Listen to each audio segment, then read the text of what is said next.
Hey, everybody, and welcome back to the Uncultured Cinematic Universe. Here we discuss your favorite movies of all time, as well as the ones that got away. We look at classic and iconic films from two perspectives, that of the die-hard fan and that of the uncultured who's never seen it before. Mm. Until now. Ah, We're your hosts, Joe and Justin, here to act as your guides, playing part as both the fellow enthusiast and the ignorant and uncultured. Today we'll be drinking absinthe with the children of the revolution while trying not to die of tuberculosis. It's 2001's Moulin Rouge. how does one try to not die from tuberculosis? I don't know. So I was thinking about this while watching the film this time around. Obviously, this is the one that I've seen several times. Yeah. You have never seen. I probably should have looked this up before this episode because this is a pretty key plot point. I don't know how tuberculosis works. Yeah. Is it Oh, like viral? It's not an STD, right? no, it's something, it's like in the blood, in the Clearly, lungs. your It's lungs gunk. It's are not gunk in the great. lungs. Yeah. Yeah. It's the lung blood coughs kind of thing. You have to have a white hanky and you Hmm. have to cough into it and you have to like slowly pull away and like, oh, the blood. It's It's very much the Chekhov's gun of like death in movies. Like if someone's coughing up blood into a white hanky, you can just count them out. say your goodbyes now. Get Yeah. right with your God. Yeah. Amazing. But yeah, so this was a unique one. So this is So many things unique about this episode. so many things, right? So this is part of our musical themed month of March, and this was Joe's movie, and we did something a little bit different for this one, didn't we, Joe? Yeah, so Justin, so we kind of tend to schedule these episodes ahead of time so we know like what episodes are coming up, what movies we need to watch. And Justin pointed out that the Moulin Rouge was actually having a showing at the Plaza Theatre here in Atlanta uh, this month of February. So we are in February right now. Can you believe it's like we're time traveling? Right. Yes, we are coming to you in March, but here we are back in February. If some when where should we place our bets, or how does it work? Is it the other way around? Do we tell people when to place their bets on the Super Bowl game? The math is very confusing. Try to keep up, listeners. Yeah, But we're I not think there. it's like the Super Bowl game is tomorrow, right? I think so. It is Sunday the 12th. I So don't know yeah, who's playing. I don't either. I don't even give a shit, dude. Okay. But all I give a shit about is this movie right now that we're talking about. So yeah, so we went to the actual movie theater to watch this in person. This was put on by like a local Atlanta. It's Uh, put on by Wussy Magazine. yeah, They do shows like this at the Plaza. yeah. So they do all kinds of things. I've been to several Wussy events at the Plaza. I saw Purple Rain. I Hmm. saw Little Shop of Horrors there. I saw a couple things there, and they go all out. There was a costume contest. There was some lip syncing and some drag performance. It was amazing for someone who had never experienced this movie in any capacity. The costume element was pretty interesting leading up to this because it was kind of that thing where like you texted me a couple days beforehand that you were going to go in costume, and so I was like, well, fuck, now I have to figure out a costume. And so immediately started googling where to find top hats in Atlanta.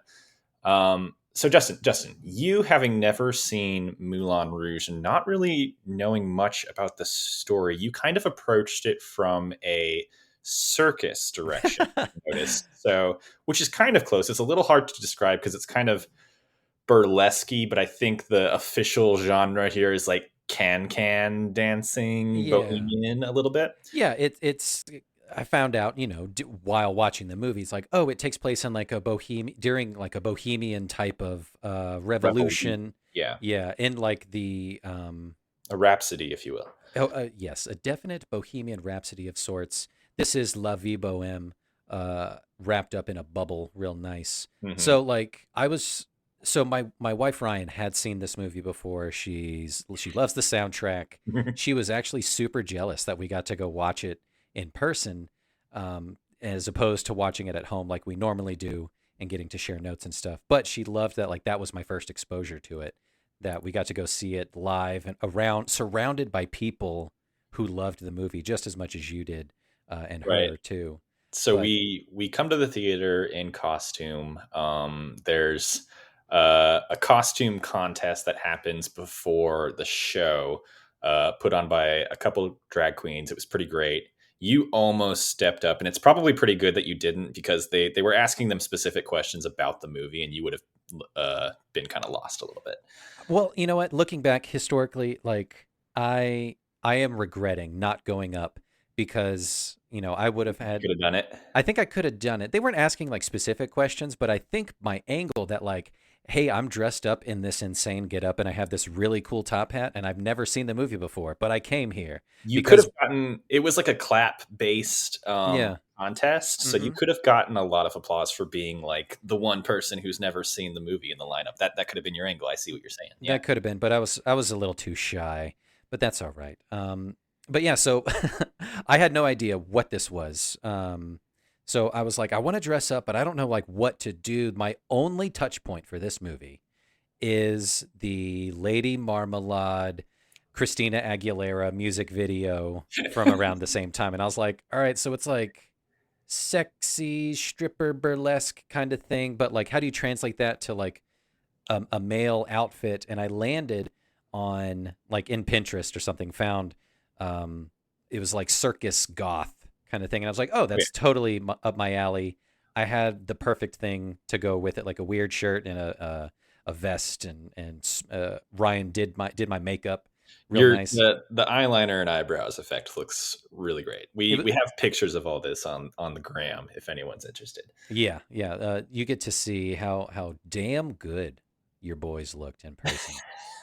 But yeah, this was a really fun, unique experience to just take in this insane drug fueled cacophony of fever dream visuals and over the top performances. And I It loved every second of it. It felt very right. We were encouraged as an audience to kind of shout out, sing along, dance in the rows, and stuff. And that level of maximalism in the theater itself very much reflected what was happening on screen. If there And was one movie to do that too, it was Moulin it Rouge. was this one. And I really appreciated that because, like, the community aspect of it really amped it up. Even though, we'll take a little tangent and talk about the technical aspects of the movie theater. Hmm. The sound balance wasn't quite great, so I missed a lot of dialogue. Oh, But I kept on thinking that as I was sitting next to you. I was like, oh, there's so many plot points happening right now, and you cannot hear it over the music. but I was able to kind of glean what's going on, and that's just good storytelling. That's just good visual storytelling. Like I could kind of tell what's happening and what they're talking about, and I almost wanted to go back and rewatch it at home with the Hmm. subtitles on and stuff, but I didn't want to sully the experience that we shared that This a week ago, whatever. So like, This movie does very well also as like a YouTube clip rewatch. You can watch individual segments. Things are broken down. Obviously, it's a musical, right? We're talking about musicals because it is the month of March 2023 right now. yes, yes. This is our musical month. This is Joe's pick, Moulin Rouge, March. So it's pretty easy to break this movie down into kind of its musical segments. Find those online, but there's also like a pretty intricate amount of plot happening in between. This movie was also a lot longer than I remembered it being. I thought it was going to be like a tight hour 40. It's like 2.5 hours long. Yeah, it was a big production kind of Oh a yeah. thing, and there's a lot to move through, storytelling wise. So like, Mhm. it didn't feel long to me, just because they keep hitting you over the head with big set pieces, big musical numbers, big surprises, and things like Mhm. that. So it kept my attention, and not like wanting to look at the clock or anything like that. So I had a blast with this. So I'm Mhm. really glad that I had never seen it before and that, we got to experience this in a very unique way. Yeah, yeah. There's little it would pay to go back and rewatch. There's a bunch of little like comedic throwaway lines that are in there that we maybe couldn't hear as well that are pretty great. Hmm. But it's interesting that this is the first way you experience this movie by like focusing more on just like the big musical numbers and just the overall vibe of it rather than the individual plot elements, because that's kind of how I experienced this movie growing up. Like the first time I watched this movie was like a mainstay musical in my house. We loved it. We watched it all the time. Yeah. Like I never really got what the story was for like a while. I wasn't really paying attention to that bit just because I was so blown away by the fact that they could do this in a musical. Yeah. So this is a very specific type of musical called a jukebox musical. That's what Oh. it's called when you have like popular pre-written songs as part of your musical. Okay. So you have musicals like Mamma Mia Mm-hmm. that are like specifically one band's songs. A lot of musicals like that. Yeah. And then this one is obviously a mashup of several different artists. So like Yeah. that novelty as a kid to me was incredible. I was And like, this is illegal. How are they doing this right now? I totally get that. So like the again, like the only touch point I had was Lady Marmalade. Like maybe that shows up in the movie, maybe not. Maybe it was just like kind of like a seal kiss from a rose kind of thing. Like it doesn't take place in the movie or anything like Hmm. that. So, you get through like the opening bits and there's like the overture opening thing. And I know we're kind of going out of order than what we normally do, but this We're is gonna fine. get into it. We'll get This into is fine. So like, which I didn't know till after the fact, like it opens with John Leguizamo kind of like in his clown outfit, kind of singing up to the moon, it. and it's doing the big pan stuff, and he's singing, the Nature Boy song that I found out later. Um, on the soundtrack, it's fucking David Bowie Hmm. singing, and that's like a Nat King Cole song. It's like a jazz standard, and I was like, this fucking rules. But I had no idea what that was until later. So I So was like, I'm okay, so this is like an overture, unique song, mhm. and then, a couple plot points away. Um, once we get to the point where you start to hear the Lady Marmalade song and then it smashes into Smells Like Teen Spirit. And Oh, that's when I was like, oh, that's what this kind of movie is. oh yeah. All right, I'm I'm so in. glad you got to experience it like this then. I am in. And that was the moment that I was like, okay, I'm sitting up a little bit more. I'm getting more comfortable in my seat. I was already there for Sing the ride. along, even if you haven't seen the movie, it's pretty great. Yeah, so that was a big like, oh shit, that's what this movie is? That's cool. Okay. Oh yeah, oh yeah. And there's definite examples of movies that have followed this movie, kind of using more modern songs within historical settings, and a lot of those movies are Baz Luhrmann movies. So this is a Baz Luhrmann movie. He's a director from Australia. He tends to direct more like incredibly flashy, incredibly maximalist films like this.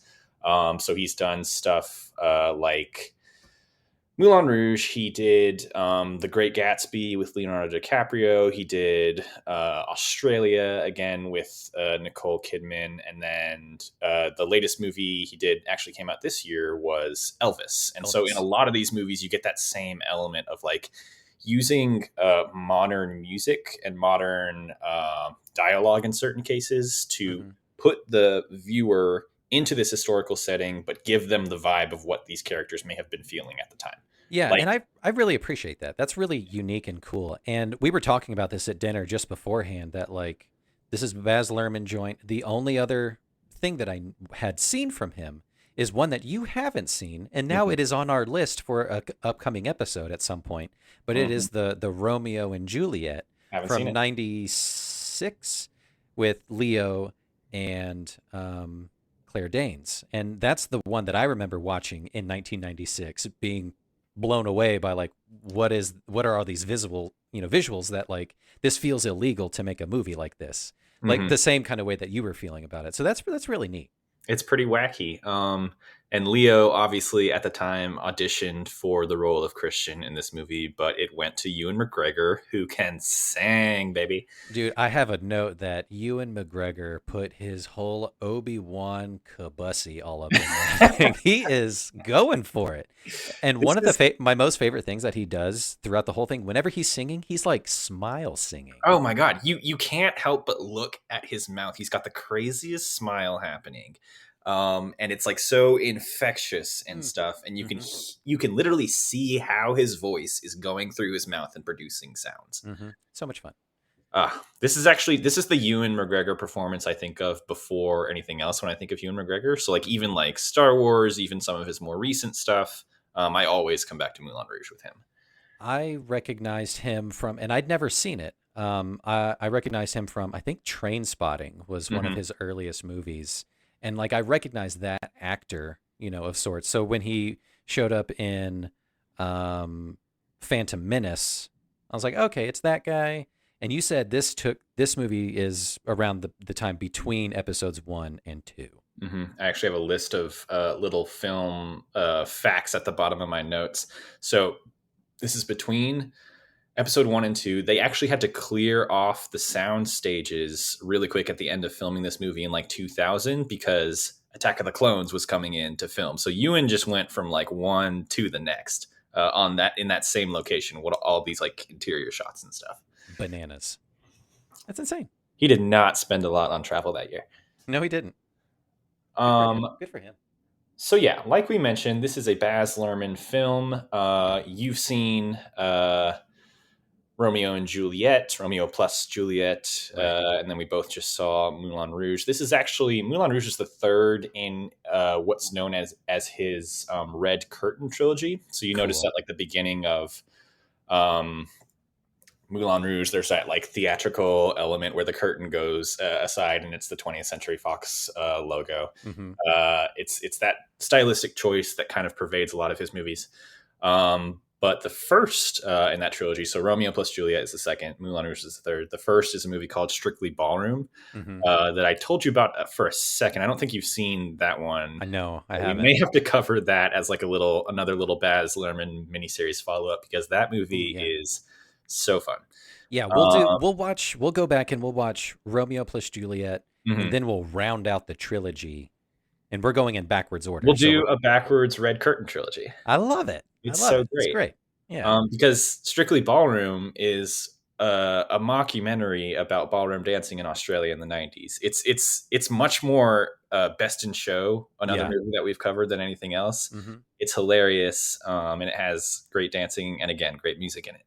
That's so cool. Yeah, we'll have to do that. Um, Listeners, hold us accountable for when we Hold us do that. accountable, please. Please answer our polls whenever we post them on Instagram. Yep.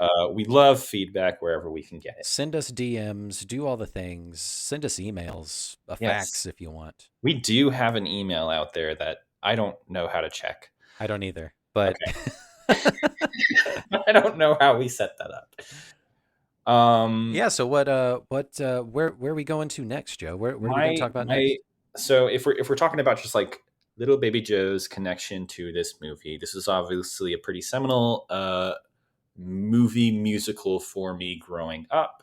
It was my first touch point with Baz Luhrmann, and I've watched and enjoyed a lot of his movies since. I would say, like in the vein of kind of like jukebox musical comedy drama style, there's actually another movie from around this time that was also a mainstay in my household that isn't necessarily what you would think. Have you Okay. seen A Knight's Tale with Heath Ledger? I've seen parts of it.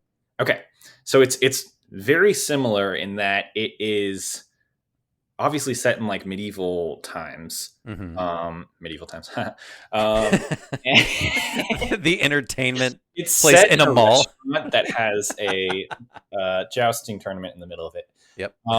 But it uses modern music and even like the characters themselves are even like singing modern music in certain cases to kind of put you into the viewpoint of what it was like to like watch jousting in the Yeah, middle of times. It may have been the same as like watching a football game, watching a wrestling match or something. absolutely. Yeah, How these characters are taking it. the only thing I really remember from that movie, just like the only touch points, because like I haven't seen it. I know that Paul Bettany is in it, Hmm. and Heath Ledger, just going ham. And the only scene I can really remember is lifted from somewhere. I don't remember, but it's the jousting scene. But there's like "We Will Rock You" in the background Oh or yeah, something like that. oh yeah, a lot And of I great. remember like thinking about that. And I was like, that's really weird. Like that, it's like modern music, and people are interacting in a way with the music, and it's taking place in this weird, old time frame of human history. Whereas like in this movie, it makes sense because it's, even though it is like a time period piece, it's so elevated to the Hmm. absurd and And like like the Moulin Rouge spectacular. is Like, a theater in certain cases, so like they're literally doing performances. yeah, so like it didn't, well, I'm not saying it bothers me that like, A Knight's Tale does that. I'm sure if I go back and watch it, I'll get into it and it would make sense. But Oh, like, Knight's Tale's great. just like a pure like read 10,000 foot view, like in the Moulin Rouge world, it fits a little bit more because it is so over the top and performancy, that kind of thing. Whereas like it, to me, like it would be like watching Game of Thrones, but then you hear, Lil Jon and Usher come on. Like it wouldn't fit. It wouldn't fit the vibe. It might like in theory fit the vibe, but All I can say is that it works. You got to revisit it. okay, all right.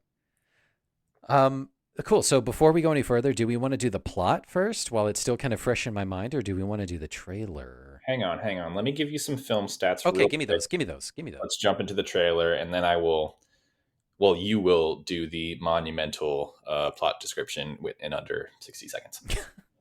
Good luck. I know. So, Moulin Rouge, directed by Baz Luhrmann, stars Ewan McGregor, Nicole Kidman, Jim Broadbent, John Leguizamo, and Richard Roxburgh is the Duke. So funny in this movie and so Mm-hmm. creepy. Delightful. Released in May of 2001, made 179 million worldwide against a budget of only 50 million, Wow. which Okay. you'd think it'd be bigger, but there's like so much green screen in this movie, especially during like the musical moments. Yeah. So I'm wondering if they like saved money on just effects there. Probably.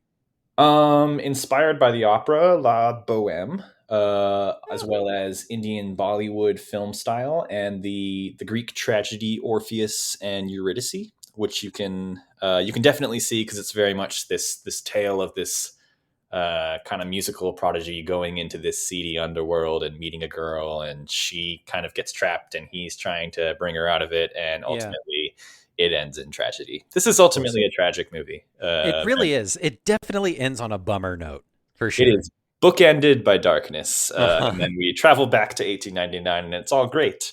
And then we go forward, and it's not so great. It's not so great. Um, and like we mentioned, the third in his trilogy after Strictly Ballroom and Romeo and Juliet. So cool. Why don't we queue up this trailer? Okay. Because there's a few of them, and I'm wondering if this is the one I've seen. Well, we'll see. Here we go. Whoop, whoop.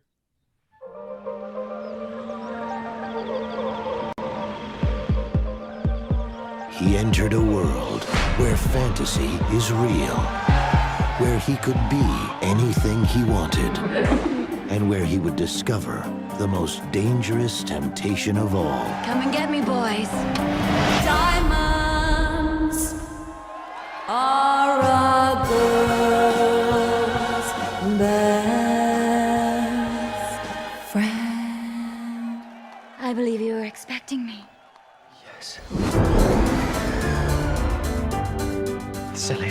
Think you would fall in love with someone like me. I can't fall in love with anyone and make men believe what they want to believe. Never knew I could feel like this. I believe in truth, freedom, and above all things, love. Like I've never seen the sky. You're gonna be bad for business. I can tell.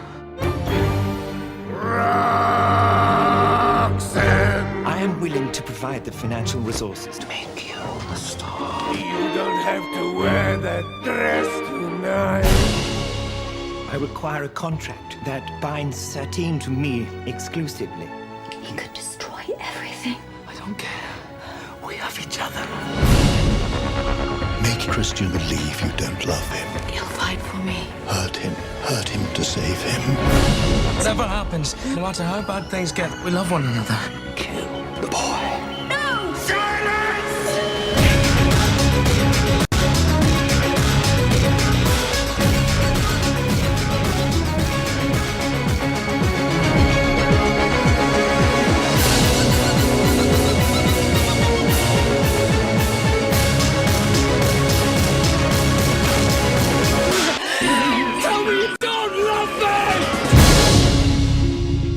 This story is about love.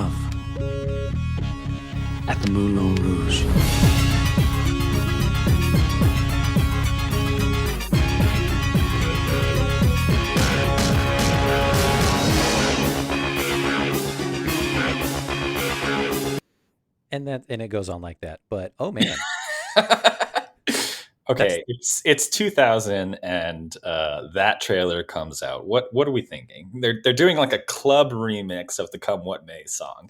Uh, and okay. So now that I've seen the movie, I do not dig that trailer. That paints I the don't. wrong picture. I think that just goes to show that a movie like this is probably very hard to make a trailer for. Yeah, like I get it. So like, Hmm. okay, so 2001. I'm 15, going on 16, Okay, maybe 15 at this point, or maybe maybe even 14. I have no idea how math works. yeah, Um, we've proven that this episode. Yeah. so if I'd seen that trailer in particular, I'd be like, I don't want to watch that movie. It looks too dramatic and too much Fat Boy Slim going on. I don't want to watch that. It looks like a crime comedy film or something like that. I don't know. And and maybe it was just the production of being in a theater with enthusiasts and drag queens and people all dressed up and stuff that made it feel way more fun Hmm. than that fucking trailer. That trailer ruined it. Yeah, watching this in a theater with that crowd felt very much like we were in an actual theater watching things happen on a stage, Yeah. with things that we could like react to. Yeah. Wild crowd, people throwing out one-liners, people clapping, people singing along. Hmm. Pretty great. It was great. Yeah. Loved it. But yeah, so 2001, I didn't see this movie because I wasn't super into musicals at the time. I got Mhm. into musicals later in life.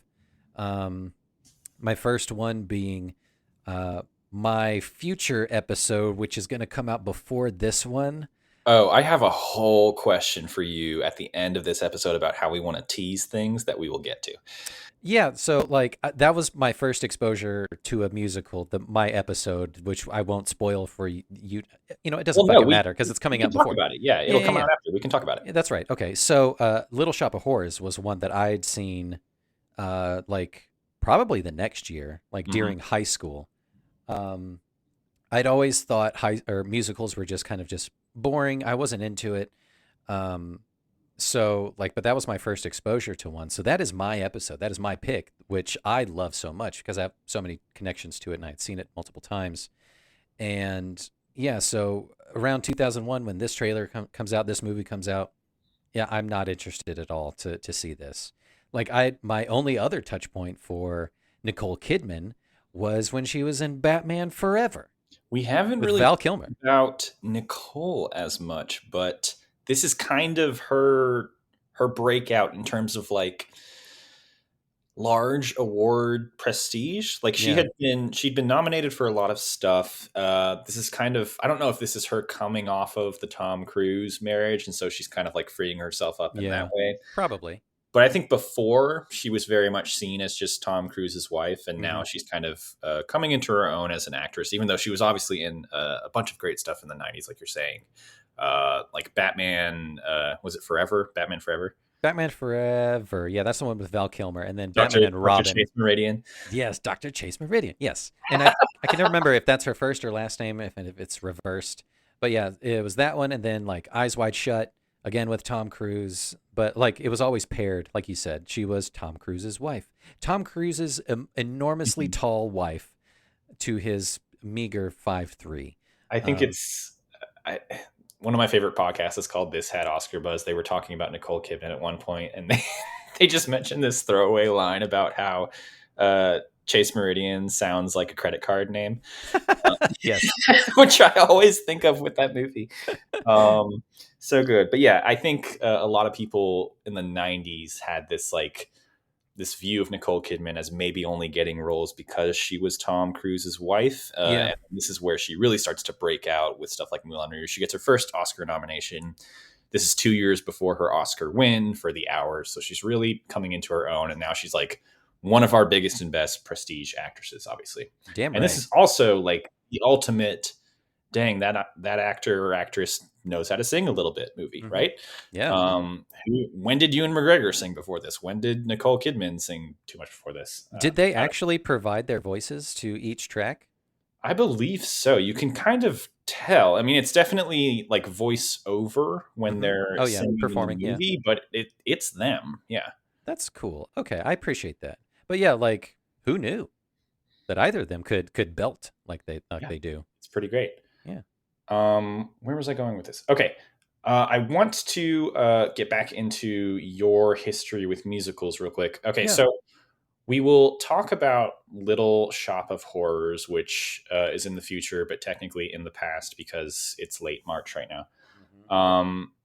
So that movie itself is based off of a Broadway musical, or the other way around, or when did the movie come out?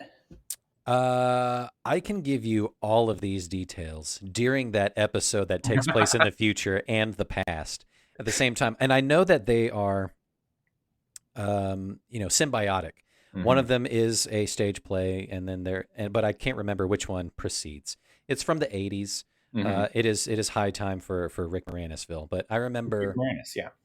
loving that musical, and I think for some reason it may have been just the style of the songs and everything, and we'll touch on it in that future episode. But that's something that kind of like shaped my future of like overall aesthetic and music style that I just hold close to my heart, and that is like retro doo-wop, googie style kind of stuff, surf rock, like all of that kind of era Yeah. is something that I love. I love everything from the visuals to the music, to like the movies and stuff like that that came out around that area.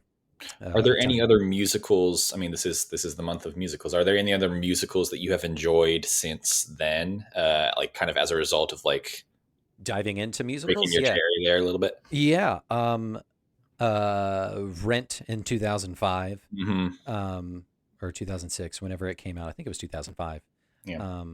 But yeah, I remember watching that one and kind of remembering hearing that it was this big Broadway smash years and years prior to, but I like super dug that one. And yeah, that was like my second kind of like stake in the ground of like, oh man, musicals can be awesome. It doesn't have to be one thing for everybody. Like everybody has their own kind of style and things like Yeah. that. So I love both of those. And while it's not wholly like a musical, maybe it is. But like the producers, Oh yeah. the Totally.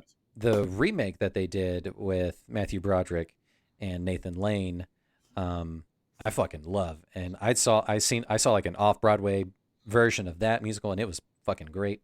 Mm. So yeah, that's kind of my rounded version, and now I appreciate most, if not all, musicals for what they are.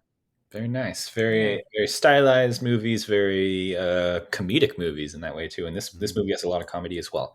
Yep.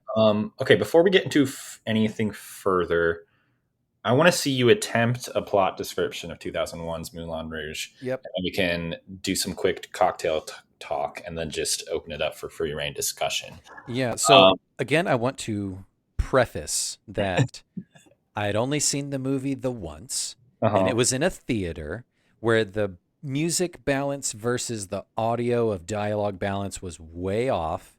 I don't know how they did that. Do they get two different audio tracks? I don't know how they did that or how they goofed it. Maybe it was something was misbalanced. Yeah, So there's I so many missed. details of this movie that are spoken over music, and you could not hear that at all in this. Yeah. So I'm gonna try my damnedest to Okay. give you a pretty good. If plot it's description. just vibes, then just give me vibes. Okay.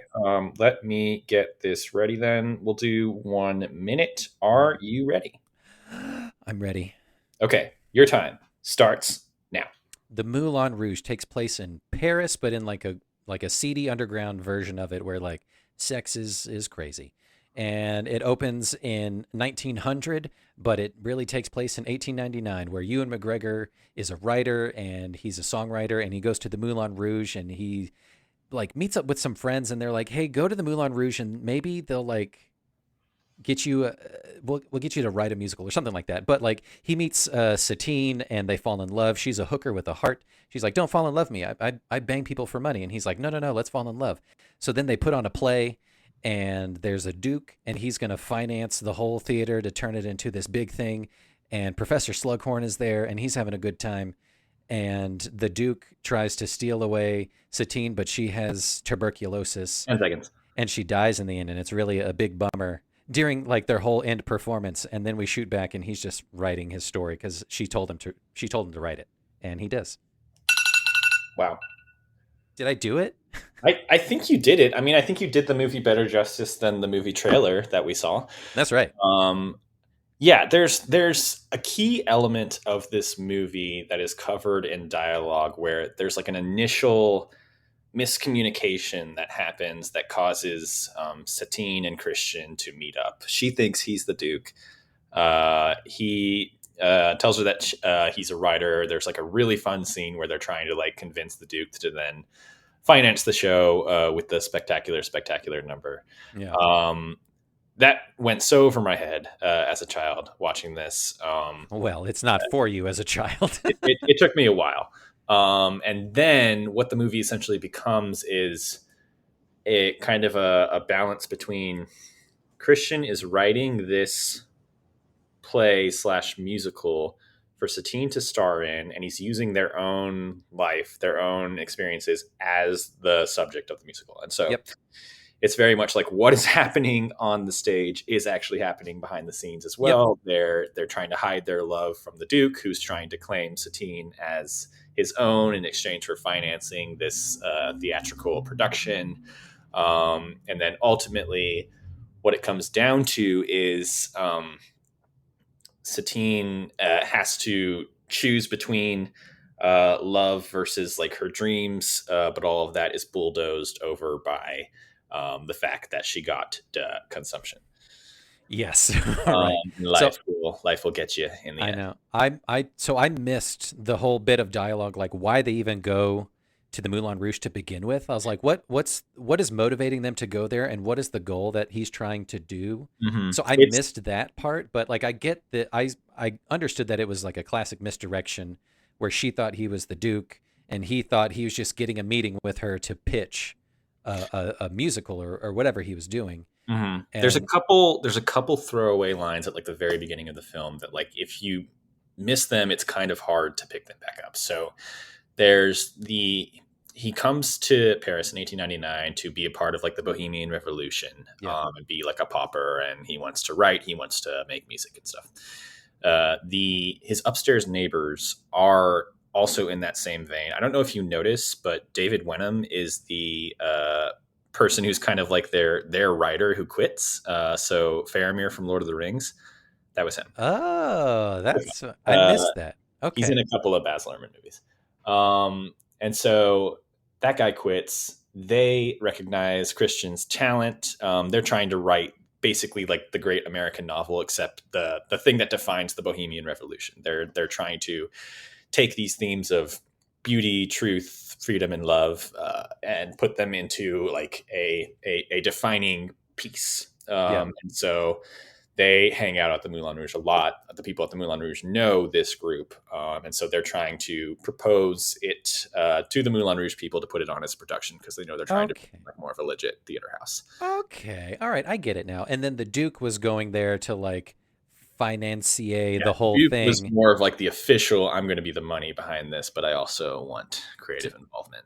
And I want to bang Satine like exclusively. I want to own Satine because I have weird issues. Yes. Issues. Yeah. He is delightfully sleazy. Oh my God. He's the worst. They picked the best actor for that. And he chose like the perfect like way to deliver lines that just oozes like sleaze and grease and gross. Yeah. Some of the best parts are where they're all like singing beautifully and then he tries to chime in with like a note and it's the worst thing you've ever heard. Yeah, like you're talking about, like the scene where it's the classic bumbling and where Christian is trying to like hide that he was just trying to like seduce Satine, and the Duke comes in and he's like, no, I'm a writer and we're writing a play about sitar player. Yeah, he's just picking shit up off the wall. And I was like, okay, that's what the rest of the movie is. It's going to be one of those classic kind of contained stories of like the gang's putting on a musical essentially. And I was like, okay, that's pretty fun. Contained in terms of the script, but also contained in terms of like this entire movie pretty much takes place within a building on a city block, right? Yep. Yep. They do not go anywhere. It is all in the Moulin Rouge, and just about them trying to put on this production while finding and then hiding love throughout. Aptly named. Yeah, it's not called like Bohemia, France, or whatever. It is at the Moulin Rouge. So that is what this fucking movie is called. It's kind of crazy. Bohemia, France was actually the title of this movie through most of production. Shut up. It right at the very end. No. Man. Oh, man. Come on. Bohemia, comma, France. That'd be pretty cool. That would be cool. So I want to know more about like the writing of it. Like who's involved with the writing, like all that kind of So stuff. let me look up some stats for you. So this movie was written by Baz Luhrmann in partnership with someone named Craig Pierce. I think there was quite a bit of time and effort that went into this one because obviously we talked about how it was inspired by the vibe and or literal story points of several different genres, several different like historical works. But it actually the hardest part, from what I can tell, is it took them 2.5 years to secure all the song rights. Yeah. Because obviously there's a million different songs happening in this movie. Yeah. And so you got to go get a meeting with David Bowie. You got to go talk to the Queen people. You got to go talk to Dolly Parton. There's so much going on. And so there's individual songs that are just straight up covers. And then there's also kind of the core of this movie, and the thing that a lot of people remember is the scene that's the elephant love medley when Yep. they're on top of the elephant. It's kind of after that first confrontation where they're deciding to work together. The Duke is on board, and so they both come together, and he's like, so what was that?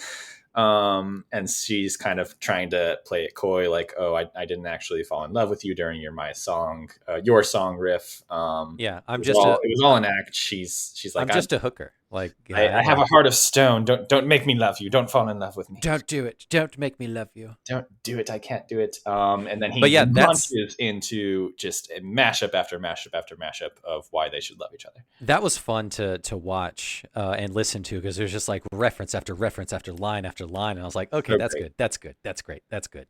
So great. Cool. And there's actually a note on that song. So they eventually made a Broadway musical of Moulin Rouge in 2018 is when it launched. Great time to launch a Broadway musical. Yeah. And that song in particular was updated with more modern components. So instead of like Whitney Houston, instead of David Bowie and stuff like that, I think there's bits of like Regina Spektor in the new one. There's much more modern songs. So it's kind of a fun thing that you can update to appeal to newer audiences while still maintaining the same vibe of like, why should we fall in love? That's pretty cool. Yeah. I do appreciate that. The just the sheer amount of hoops that they had to jump through, like you mentioned, is logistical nightmare. I imagine. Yeah, like legal had to just be like pulling their hair out the whole time. Like, you want to get this one line, we have to get, like, that's the hang up. Insane. Joe, before we go any further, you mentioned should we cheers to each other? I see we're both drinking green beverages. I think we both went the same route. So tell me what you got going here. Joe, I took a page from your book. Inspiration number 1, Joe Murphy, is going for names of cocktails. This is the Kylie Minogue. I am so glad you caught on that was Kylie Minogue. Okay. That was hilarious. So it's green like an absinthe drink, but it an absinthe beverage it is not. This is tequila, Midori, and the key ingredient here, you may not be able to pick it up in the image, but there's some sparkle syrup in here. This is maple syrup with edible glitter that my dad got me for Christmas. It is incredible. So there's some of that in there, and lime juice, and it is delightful. And it's green and sparkly, and it's everything about this movie. And it's the Kylie Minogue. That is so great. Obviously, I went the exact same route. So this is what I'm calling the Green Fairy. Yes. So it is a take on a popular drink that I believe Hemingway used to drink called I think Death in the Afternoon or Death by Afternoon or something Oh like my that. God. It is champagne mixed with actual absinthe, and with a rim of food colored green sugar around it. Damn. That's cool. Yeah, we Yeah. went to the same area of the movie. Mhm. Just this one insane drug trip that they take before they're like, "Hey, let's go to the burlesque strip Let's take club. shots of absinthe. Let's go trip balls before we go to this big meeting, Christian. Let's go do I that." I almost went with the sparkling diamond, but I was like, oh god, that's gonna have to be like a vodka on ice, like it can't have any color at all. So that would have killed me. Yep, it was either that or Ryan mentioned that you could do something red because there's a lot of red. Yeah, Like that's if you look at one of those websites that takes like a screenshot of every frame and kind of like hmm compile it, like there would be so makes much a little red. picture of you. It'd be like red and gold and Yeah, blacks. Yeah, yeah. that's the theme of this movie. Yep, I love it. Um, But yeah, that's cocktail hour. very good, Kylie Minogue and the Green Fairy. Okay, so Moulin Rouge. Let's get into a few different areas that I want to cover. Yeah. So we talked about how Baz Luhrmann, as a filmmaker, in a lot of his films, focuses on kind of like a snapshot of a time in history, and then music is used in a lot of different areas to bring people who are watching the film into that world and help them connect more with these characters and what they're feeling at the time. I really love how music can kind of be a very specific bridge in that way rather than just like a cool accompaniment. Yeah, absolutely. And so he does it with stuff like Great Gatsby in the 20s. He does it with stuff like Elvis in the 50s and 60s.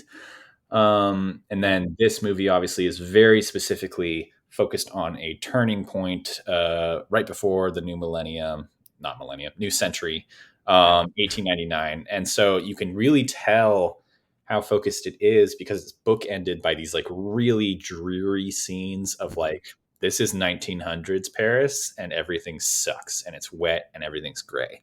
Yep. And Christian is depressed because everyone's dead. Little does he Go know that back World War I is around the year. corner. Yeah. Go back 1 year and it's like Dorothy coming out of the cottage in Wizard of Oz. Everything's Technicolor. Everyone's having a great time. All the Yeah. prostitutes are partying. Like Yeah. no one, you know. No one's dead. It's great. Yeah. So I really love that. I think the main thing I just have to get into is the songs of this movie because there's so many all killer no filler style songs. Like I could probably rank them. Okay. I'm curious to see, like, as a first time viewer, what were kind of the high points with music for you? What surprised you? So we talked about how there was kind of like a novelty of, oh, this is a jukebox musical. These are actual songs. What was your favorite element there versus like Yeah. So original songs? Did you like those? Yeah, so I couldn't tell from the outset that it was going to be a jukebox musical. I got the first inkling when he's like with the I don't know, I'm going to call them I don't know, just the ragamuffin group from upstairs, Bohemians. the Bohemian troupe from upstairs. They're trying to go through the lines and everything, and he does the Sound of Music thing. The hills are alive with the sound of music. And I was like, hang on, wait a minute. I recognize that. What's going on here? That's such a funny scene because like leading up to it, there's the four of them and they're trying to find the lyrics and none of them land on The Hills Are Alive with the Sound of Music, but they're throwing out stuff like the mountains are vibrating with the cacophonies of sound or something like that. It's like insane, like thesaurus level stuff. Yeah, so that was the first one that like pricked my ears up. I was like, hang on, what's going on here? And then I already mentioned earlier, so like when it's like, all right, let's do some shots and let's go to the Moulin Rouge and look at all the spectacle that's there. And then that's when you get into the Lady Marmalade. And then when it like smashes into Smells Like Teen Spirit, I was like, oh my God. Okay. So it's going to be one of those where it's like references all over the place, some really old, some fairly modern takes. And so that was like my first kind of like, okay, this is really cool. Another musical number that I loved was one that we talked about. It's the the I don't know what it's called, but it's the one on top of the elephant. It's called the Elephant Love Medley. Perfect. And it is exactly that. It is a medley of references and songs to kind of get the point across of like, no, we should totally fall in love. Everything's going to be fine. No one's going to die in the end. It's going to be great. Loved that. The visuals were insane. The crazy moon in the background, delightful. I loved the like tango Roxanne. Ooh, yes. That was great. And then highlight for me, highlight with a capital H and a capital light was Like a Fucking Virgin. I am so glad. Okay. Like a Virgin is always the song that I forget is in this movie, and it always cracks me the hell up whenever it happens. It brought the house down in the theater. Everyone was loving it. Because it's like the two guys in the main cast who maybe like can't and shouldn't be singing, going insane with a Madonna cover. Yeah. So it's Ziegler trying to convince the villain, the Duke, that Nicole Kidman's character can't sleep with him because she had to go to confession because she's feeling impure. Yeah. It's such a bonkers like left turn way to kind of like steer into. It's like, all right, how do we get this story narrative to get to Like a Virgin? He's like, okay, she's going to have to confess that she's feeling impure and that she's feeling like a virgin. And it's but you imagine them storyboarding this out, and they're literally like they have nails on a board that are like, these are the songs we have to hit. How the hell do we have to connect them? And the Like a Virgin one is so fun because it almost creeps up on you because he's kind of just convincing him, and they're talking, and then you realize he's like, those are the lyrics to Madonna. Saying the lyrics to Madonna. So that was such a delight. And then like it just busts into this insane, musical number, dance piece, with the butlers and everybody dancing around. It's like little Rockettes thing. Like they're so like great. doing high kicks and stuff. So I did not expect that at all. And that was the 100% highlight, even though, the final number and the performance, of the musical that he is writing and all that kind of stuff comes to fruition. I thought it was a weird choice that it was going to be like a Bollywood style, Indian style. Like, sure, I guess maybe, but that one was just all right. But those are my highlights. It kind of fits into the time period where like, hey, it's 1899. Maybe India is a lot more exotic and unfamiliar than it is these days, and so it would have really drawn a crowd to be like, hey, we're making a musical about India. And I get that. That's exotic India out there, and it also fits into Baz Luhrmann's style because they're going very maximalist, a lot of stuff happening, a lot way of color, over the top dancing. Highlights for me, I really love the Your Song bit. It often gets overlooked because it's very similar to the Elephant Love Medley, but it's Ewan McGregor singing Elton John, and that first note that he hits really kind of throws you into the ring of like, oh, shit, Ewan McGregor is going to be belting in this movie. And it also it's him singing, but what I love most is Nicole Kidman's performance in that scene, because beforehand she's doing all the comedy, trying to get him to just fucking have sex with her, right? So great. And he is acting so awkward, and she's getting so annoyed by it. And then he starts singing, and immediately there's a tone shift in her face. She's like, what the fuck is happening? And then just throughout a single song, you can see her falling in love with him. Just because he represents so much more than she was expecting from that interaction. I do love the original song. So the big original song for this movie is Come What May. I listen to that one a lot. There's a couple different versions. So there's kind of like the lower key one that they first sing as like, okay, we're writing this song into this fake theatrical. It's going to be like the Secret Lover song. And then obviously they implement it into the finale in a much more grander way. And then she dies. But I got to say the highlight for me and the song that I always think of when I think of Moulin Rouge is it's Tango Roxanne. Yes. So that's kind of the best use of like, we're not just going to do a cover. It's going to be like our version of this song. Like we're going to do something kind of crazy with it. Yeah, so Uh, like and that's why like I call that one out because it was so cool because that is like a high fever pitch of the dramatic elements moving in place oh, of the story.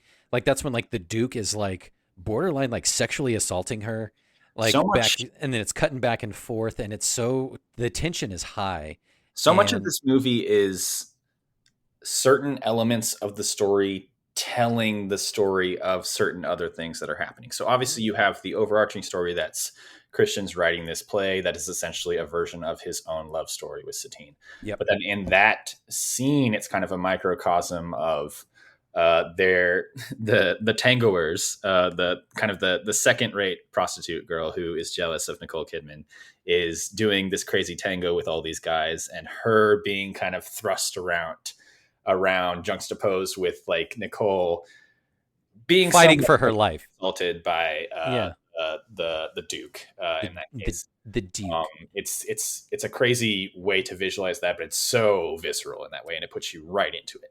Yeah, and I loved that device about it, right? So and this is just getting a little bit of ahead before we get to the game. So as you guys our listeners have glommed onto, we love to do the most with this podcast. We do insane games at the end, and we've started recently with introducing like insane little musical ditties and interludes just before that. And I handle those. Joe comes up with the insane game styles for most of these episodes.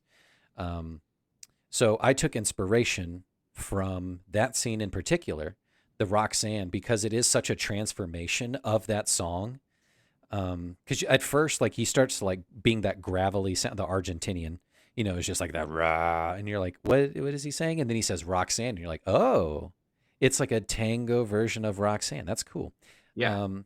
So I took high inspiration from that, as well as again I mentioned it's the Smells Like Teen Spirit mashup with Lady Marmalade at the beginning, and it's kind of just like that marchy kind of tone to it. And you'll hear it later. I can't wait to listen to it and see it. Like listeners, if you're listening on like a podcast app or Spotify or Apple Music or anything like that, take a gander at the YouTube one of these days, because Justin creates original songs and videos for these little game interludes that we have that are slowly but surely becoming kind of these amazing little pieces of this podcast that we are producing original content. We're going to have an album out by the end of the year. Oh my God, yeah, we should totally take a page out of our friend Matt Hobbs at Puppy Songs Shout out and to make Puppy Songs. yeah, doing a little Spotify best of collaboration kind of thing. Yeah, we'll do that. But yeah, Here's those those were great. I can't wait to get into the game, so we'll get into that in a second. The other thing I wanted to talk about was kind of talking about Roxanne, talking Mhm. about this version of this song and this soundtrack in general, the ripple effect that it has on culture, which I am so very surprised that you never heard any of these songs from Moulin Rouge before. Yeah. Um, I gave you a little bit of homework, and I'm wondering if you completed it. There was a moment, and I told you in the last episode that we recorded that I was going to bring up the 2018 Winter Olympics Yes. on this podcast, because there's a moment where in the ice dancing competition, this couple from Canada named Tessa Virtue and Scott Moyer basically blew the competition out of the water with a performance to this song. So it was the tango Roxanne that eventually melded into the, I guess, kind of their slowed down version of Come What May, right? Yeah. Because it kind of became a little bit more romantic at the end. Did you check it out? I didn't. Justin? I know. Okay, well that's viewers, we're gonna post notes on that on the Instagram later. We'll get Justin's reaction. We'll do a little mini kind of episode about my reaction to that. I had 100 things going on, Joe. Justin I have a has 1-year-old. baby, but that's no excuse. Okay, if you're a fan of ice dancing, ice skating, or just like athleticism in any way, and you like shipping people who definitely are married to other people, check That's out worth it. check out that performance on YouTube, because it's kind of a highlight in my life right now. I've watched it like 20 times in the last week. That's so cool. I love that. Okay, One well, one other thing I wanted to touch on that I got the feeling about this movie halfway through. So it is ultimately it's the hooker with a heart. You know, it's like a brothely, burlesque kind of seedy underworld kind of thing, kind of taking place. And it reminded me of this other piece of media that I love. So it is from this band called the Deer Hunter, Dear. I don't know if you've ever heard of them. So the band is fronted by this guy named Casey Crescenzo. He was in like emo, pop, post-hardcore bands in the 90s and early 2000s, and then branched off to do his own kind of singer-songwriting thing. He started along this epic journey to write this like 6 to 7, 8 album epic of this story about the deer hunter. It's about like a central character going through his thing. And it takes place at the turn of the century where he grows up in like this weird kind of like small isolated town to his mother who used to work at a brothel, and he grows up and he goes to war and he ends up at the brothel and he meets this one young lady who, you know, steals his heart, and then he goes off to war and all this weird stuff. But that's exactly where I kind of placed this story as like a touch point, because those albums are insanely like over the top theatrical kind of sounding performances. Casey writes these insane overtures and intricate pieces and stuff like that, and tells a really neat narrative by way of music. So we should also do a follow-up and kind of like do like a quick listen to most of those albums of like, hey, this is a highlight from the story, point A, point B, and this is kind of like where it reminds me where I got the drawing point from Moulin Rouge. We have so many like smaller special episodes that we'll need to fit into our main like mini series schedule, just because we keep on getting ideas for things as we're recording. But that sounds awesome. That sounds like something that could so easily be transferred into a musical, like a visual medium, because the story is already there. Yeah, and like it's at a unique point in time too. So like it starts at like, imagine like if you could get the backstory of Christian, you know, like where he grew up, and maybe his mom grew up in a similar kind of area, and then he goes to the Moulin Rouge, and then like what happens afterwards? And then we all know what happens in the early 1900s, you know, World War I starts, like I joked about earlier, but like he obviously goes to war, and like what happens with that? Does he meet someone along the way who knew about Satine? You know, are we talking about like the need for a Moulin Rouge sequel 10 years later, a la T2 Trainspotting? Yeah, that would be great. Wow. I would love that. I would love nothing more. Let's workshop this. We'll post it to the gram. People keep an eye out. Yeah, we'll send an email to Baz Luhrmann himself. Is he still with us? He's still with us. Oh yeah, he just made Elvis. Yeah. Okay, great. Yeah. Hashtag Moulin Rouge 2. Electric Boogaloo. The Rouge is back. Follow it. I can't help but feel that there is so much about this movie that we haven't covered, just because there's so much in this movie. But to keep it a little tight, I am glad that we covered some of our favorite musical moments, because that does tend to be the highlight for me. And that's what it's about. That's the theme of the month. That's the theme of the movie. It's a musical, and it tells a really neat story with neat devices, and covers a whole lot of stuff. It's ultimately about like how universal music can be. It can apply to stories from now or from 100 years ago, and it's really just about how it makes you feel, and how it makes you feel can transport you back to how people back then might have felt as well. Yeah, absolutely. And it also tells you that like you don't need money to have love. You don't need that kind of thing. And I'm drawing parallels to like The Wedding Singer. But it sure helps. Anyway. Like this is like Christian Ewan McGregor is Adam Sandler in The Wedding Singer. The penniless songwriter kind of thing, you know? Yeah, and I think his arc is interesting in this film, even though Nicole Kidman might be the more interesting character in this case. Christian's arguably like the main one who's narrating the film, and he starts out with these very idealistic but maybe a little simple ideas of love, right? And he obviously goes through a lot, and he develops this like intense, heartbreaking moments, but he ultimately comes out with a better understanding of love in that Yeah, way, because at the which I'm beginning he sure will says, be explored in the sequel. yeah, it definitely will. Like, shocker, he's pregnant with her baby? Moulin Rouge, guess who's talking? Because like at the beginning he says, like, love, I've never been in love. So he has this weird idealized version of it, which he eventually does find, this unrequited love. It has nothing to do with social status or success or anything like that. And it is the great unifier.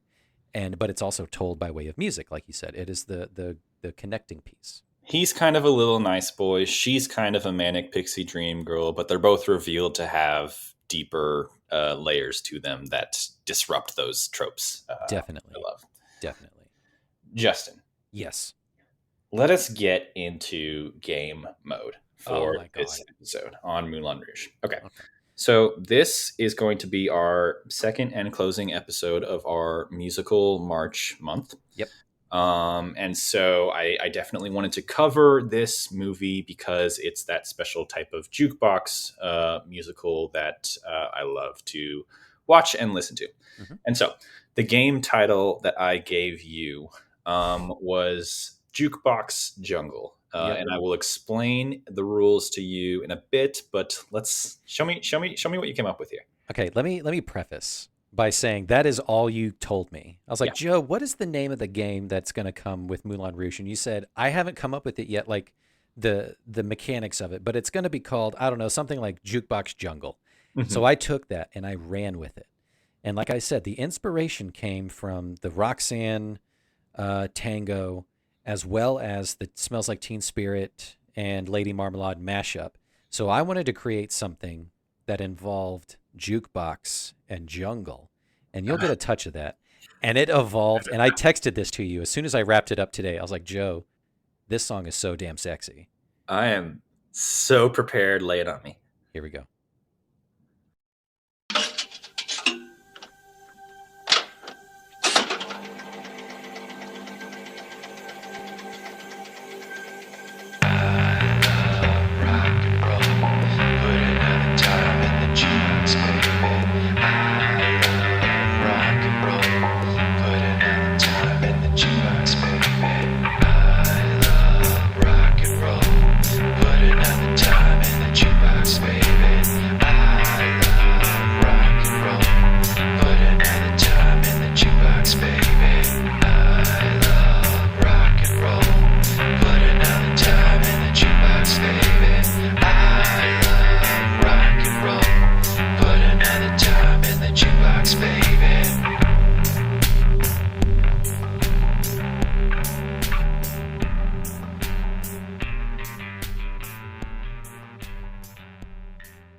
Justin, goddamn it!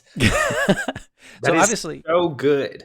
So the inspiration there that I got, obviously, Jungle Boogie is the jungle, and that's the baseline there.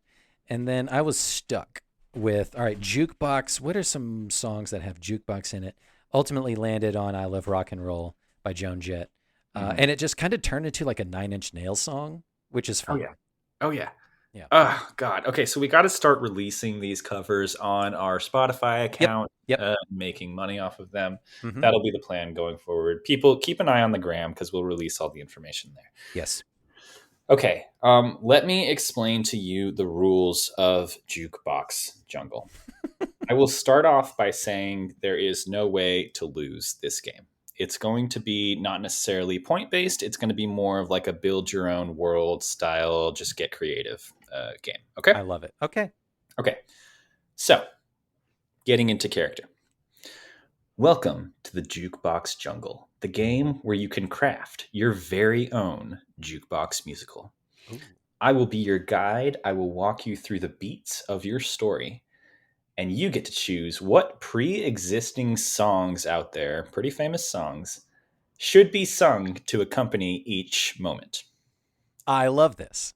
I'll give you 3 song options each time that I have picked out, but you always have the option to think up your own song as well if you want to add it in.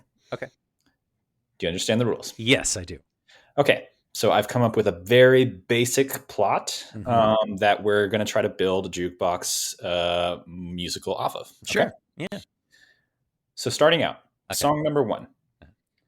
You are a simple peasant boy, can't even read, who longs for a life of adventure outside of this crappy farm that you work on.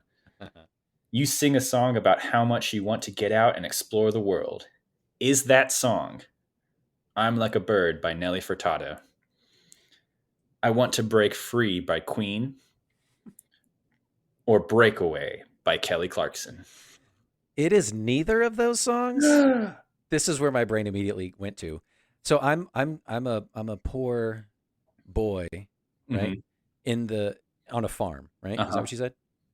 You're just I'm you're just you're the lowest of the low. You sleep with the pigs. I want to get out, right? I want to get out and see Uh-huh. what the world's got to offer. You What am want I to break doing out in of the this town. field? I'm sitting in the field, and what do I see? What like I have my hand out because I'm wondering what's going on, and then what floats down on my finger is a butterfly, Uh-huh. and he flies away, and then I break into butterfly in the sky. Oh my god. I can go twice as high but I also can't read, so I want to learn. I want to learn to read too. So like, take a look. It's in a book, and Justin, then it's a rainbow. our minds are so similar. I love that you chose the fourth option right off the bat, and I love that you went with reading Rainbow of all. Yes. Yeah. Okay, really setting the scene. Let's get into song number 2. The Great. plot has developed a little bit. Mm-hmm. You break out of that podunk town and immediately run into the love of your life. But she doesn't notice you and she hates music. What song do you sing to woo her? Is it a gender bent version of Love Story by Taylor Swift? Have a Little Faith in Me by John Hyatt? Or You Make Loving Fun by Fleetwood Mac? Um. So again, I'm gonna go with neither of those three. Oh my God, bring it on. So, so I'm a little jaded that she fucking hates music, and I'm still kind of like immature because I'm only still from that podunk town. I'm not quite as polished as I need to be. So You like can't read yet. at the end of this song, like I change my ways. I become a little bit more grown up or whatever. But I take the brashy way, and I sing "Puddle of Muds." She fucking hates me.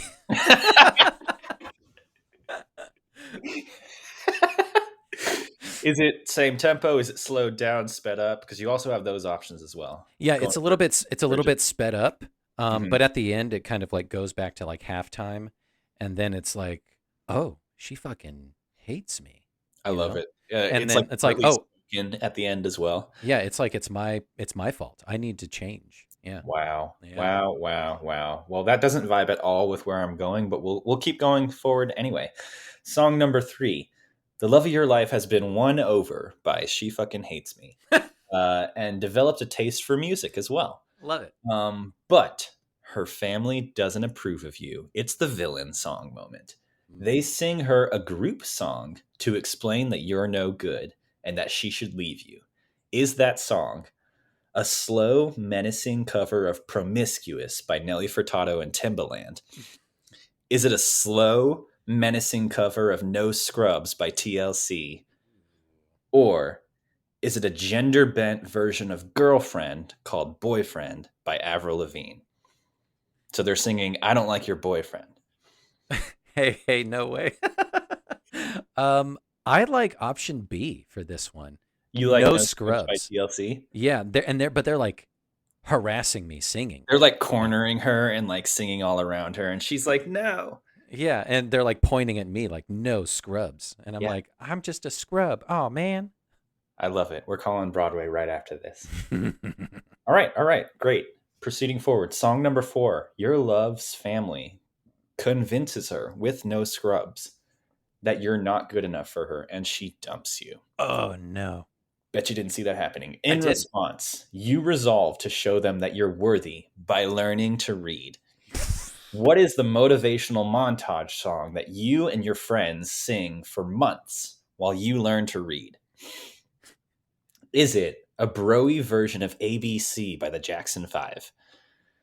a broy version of American Idiot by Green Day, or Eye of the Tiger by Survivor?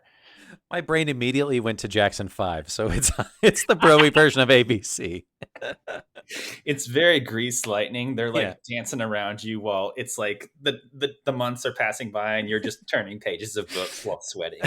Oh, amazing. Like, on page 1, like over here is like the letter A, and I try to draw it, and it's like a Z, and like I can't get it, and I rip the page and throw it, and then there's like a big pile of pages behind me. Oh my God. This is fantastic. Okay. This is great. Okay. Skipping ahead. Song 5. This is the finale. Are you ready? Yes. Armed with your new reading skills after singing ABC with your bros, you now have a choice of how to proceed. There's 3 potential endings to this musical. Do you try and win back the love of your life? Do you decide that she wasn't actually that great and go off to explore the world? Or do you go back to your farm because you realize maybe it wasn't that bad after all? Either way, the entire town and everyone you've met along the way will be joining in and singing backup. So, your choices are 3 different medleys. Is it a mashup of Kiss Me by Sixpence None the Richer, This Kiss by Faith Hill, and Kiss from a Rose by Seal? That's number 1.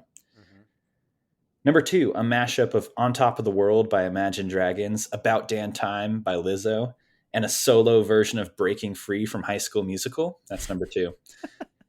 And then number 3 is a mashup of Home by Philip Phillips, Right Back Where We Started From by Maxine Nightingale, and This Land Is Your Land by Woody Guthrie. It's option 3. I'm going home, baby. You're going back to the farm. Back to the farm. Back to where I started. The last note of the musical is This Land Is Your Land by Woody Guthrie, held by the entire crowd. Yes, and everyone is tears loving it. They're throwing EGOTs at us or whatever you throw it at It's people. very much a circular narrative. You pick up the hoe again, but you really learned a lot on your journey, and that's all that matters. Yep, I pick it back up and I go, this old thing. And then I go back to it, and then the lights just fade and the curtains. There were no points involved in Jukebox Jungle, God, but you got an A+. Damn right I did. Thank you for A+ for effort. Hell yeah. Thank you. That was that was amazing. Joe, you did the damn thing. I think the past couple episodes we've had have really shown just how different our musical tastes are. So it's been really hard to come up with these games. Yeah. But I'm happy we're doing it. I'm excited also, but also like past excited because we'll have already done the episode, but maybe not yet. You're retroactively excited? Yes, for the Little Shop of Horrors game that we're going to play. I can't wait. Yep. Final thoughts on 2001's Moulin Rouge? It was a delight, and I cannot overstate enough how much I love that Wussy Events put this on, Wussy Magazine in Atlanta put this on, because it really made it special. And it wasn't just we were watching it at home, you know, which still would have been cool. Still would have had a lot of the same conversation and stuff, but it made a unique memory, a unique piece in my mind that I'm going to remember forever because that was so cool and so much fun. I think if we had one episode where we had to dress up and go see a drag show before we saw the movie, it has to be this. It is this one, 100%. This was meant to be. Yep, it was. And I'm really glad I got to experience that with you. Yeah, that's what we do. That's what it's all about. That's why we do this podcast. Congratulations on our first banked episode. This is technically episode 13, I think. 13, yeah. 14 actually. 14. Oh wow, 14. Yeah. Look at us. I know. Just banking episodes like no big deal. If anything weird happens, we'll let you guys know before we post this episode, like in the next month. Yeah. But should be fine. This may get completely fucked in how we do this. So, Justin, typically at the end of a miniseries, we kind of preview the next miniseries. So this is the end of our March miniseries. We've done Little Shop of Horrors. We've done Moulin Rouge. Yeah.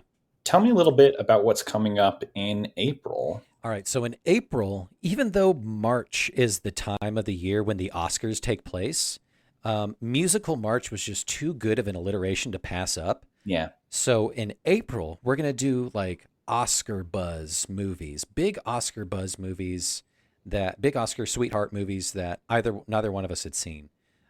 So first out the gate is going to be my movie, and Joe has never seen The Social Network, the story about Facebook. The biggest like film school movie of all time, and I'm so excited. That movie to me fucking rules. The soundtrack again like rips. Can I get a Trent Reznor? It's Trent Reznor, Atticus Ross joint, and bringing it back around to Nine Inch Nails. So yeah, that's what April's going to bring is Oscar buzz. I'll tease out a couple more themes if you want, Joe. In May, we're going to do Muppet Mayhem. I'm so excited for that too. Buckle the fuck up. We're going to be talking Jim Henson's Muppets all across these movies. I'm not going to tell you what movies yet, but we're doing that. And then in June and July, we're going to do like favorite movies, blockbuster, theater experience kind of thing. So like the stuff you really think going to be a summer mini series. We're going to get into big movies, big money, big budgets, big effects. It's going to be a summer to remember. It's going to be a summer of love, ultimately. A summer of love and explosions and CGI. But yeah, Joe, I had so much fun with this one. I love that we got to, share a lot of, commonalities with music and just our history with musicals. And this was so much fun. Awesome, Justin. I will see you in April, which is next week. Yeah. All right. Thanks, y'all.